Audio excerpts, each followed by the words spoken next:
بصرہ یہ بڑا مشہور شہر ہے بصرہ، اب تو عراق کا حصہ ہے۔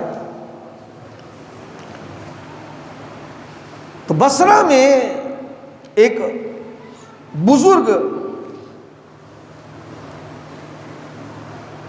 جن کے پاس سے ایک منفرد قسم کی خوشبو آتی تھی،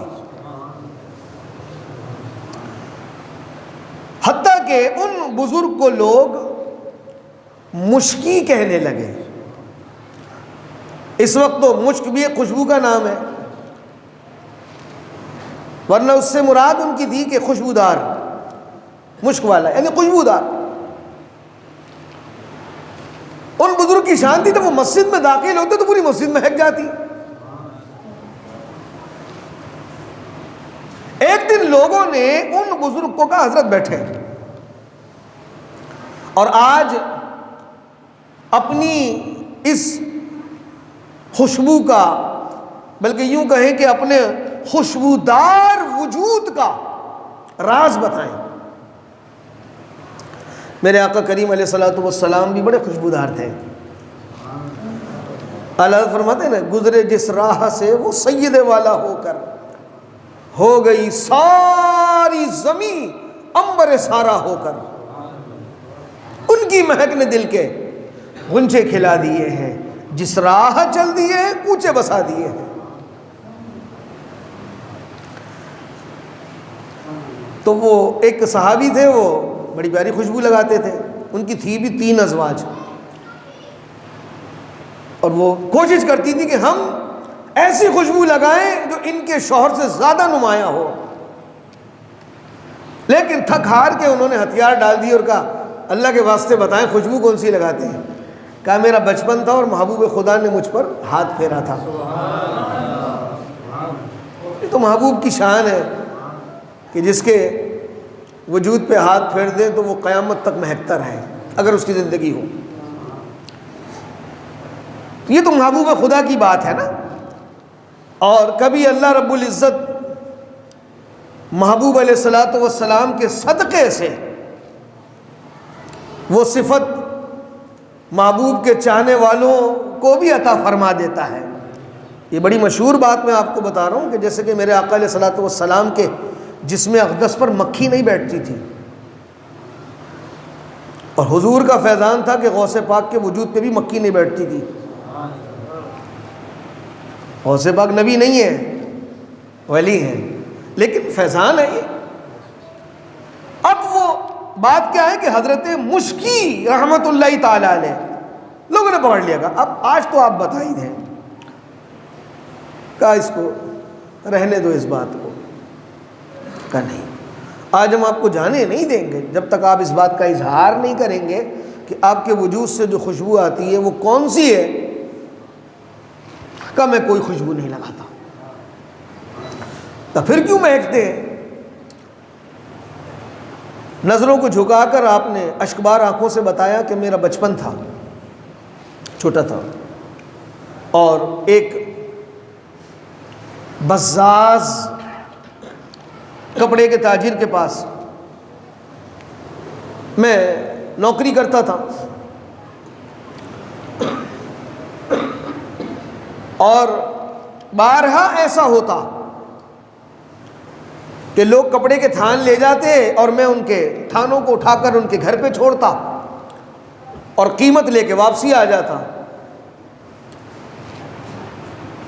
تو ایک خاتون نوجوان لڑکی وہ دکان پر آئی اور کچھ تھان پسند کیے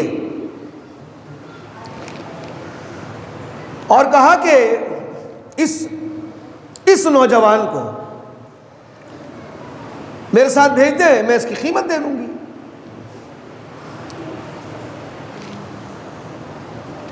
کہا ٹھیک ہے۔ کہا میں نے اپنے بڑے خوبرو تھے، یہ نوجوان تھے، اٹھتی بھی جوانی تھی، کام میں بڑے پھرتیلے تھے، فٹافٹ تھان کندھے پہ رکھے اور ساتھ ساتھ چل دیے۔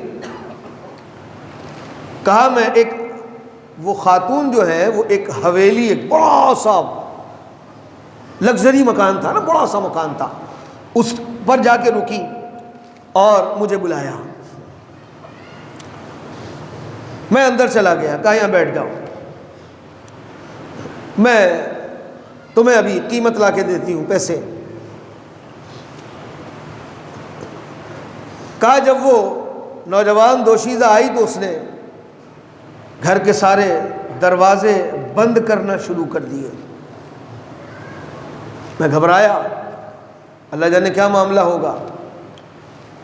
کہ یک لخت اس دوشیزہ نے مجھے گناہ کی دعوت دی. میں نے چندھا اس بات سے انکار کیا کہ اللہ سے ڈرو،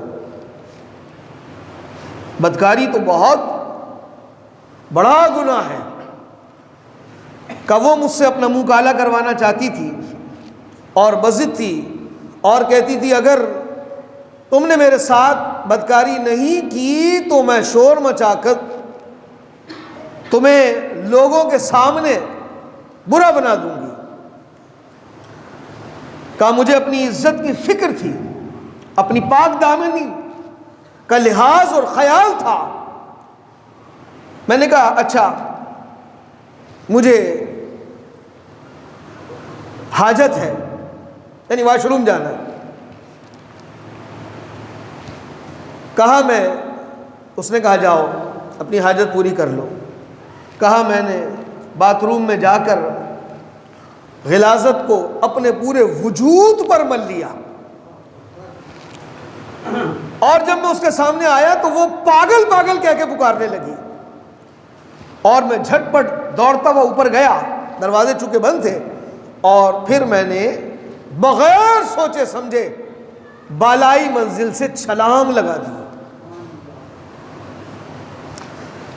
دیکھیں جب عزت پر آتی ہے تو انسان کہتا ہے جان جائے گی نا، عزت بڑی چیز ہے.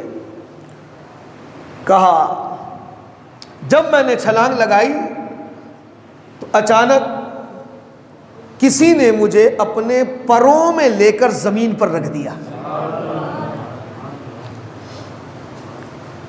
میں قریب پانی کے ایک نہر کے پاس گیا، اس غلاظت کو دھویا. کہا اس دن کے بعد سے آج تک میرے وجود سے وہ خوشبو آتی رہتی ہے.